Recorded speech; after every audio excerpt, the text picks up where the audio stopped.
السلام عليكم ورحمة الله وبركاته. متابعينا الكرام، حقيقة خبر وفاة الأمير محمد بن سلمان التي وردتنا منذ قليل. حقيقة خبر وفاة ولي العهد السعودي الأمير محمد بن سلمان، حيث كثيرا ما يصدر بحق أبناء العائلة الكريمة أخبار يتداولها رواد مواقع التواصل الاجتماعي، وآخرها كان هذا الخبر الذي يعرف في حقيقة خبر وفاة الأمير محمد بن سلمان. من هو الأمير محمد بن سلمان؟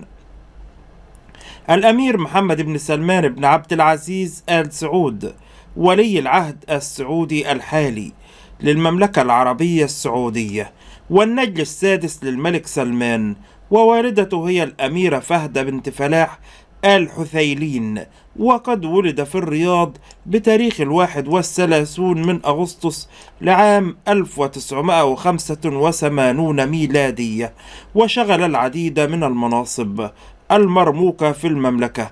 أما عن حياته الشخصية فهو متزوج من الأميرة سارة بنت مشهور آل سعود لعام 2008، وله منها 5 أبناء.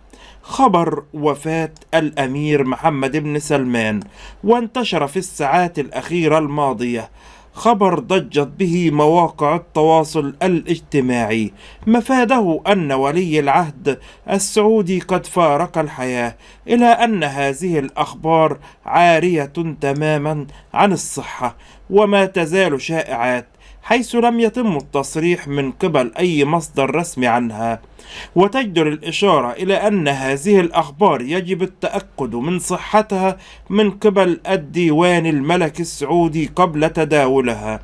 كم عمر الأمير محمد بن سلمان؟ ويبلغ الأمير محمد بن سلمان من العمر حوالي 37 عاما، فهو من مواليد 31 أغسطس لعام 1985 ميلادية، الموافق لتاريخ 15 من ذي الحجة لعام 1406 هجريا. وقد تقلد منصب ولي العهد في 21 من شهر تموز يوليو لعام 2017، حيث يبلغ من العمر في ذلك الوقت 31 عاما. شكرا لكم متابعينا الكرام.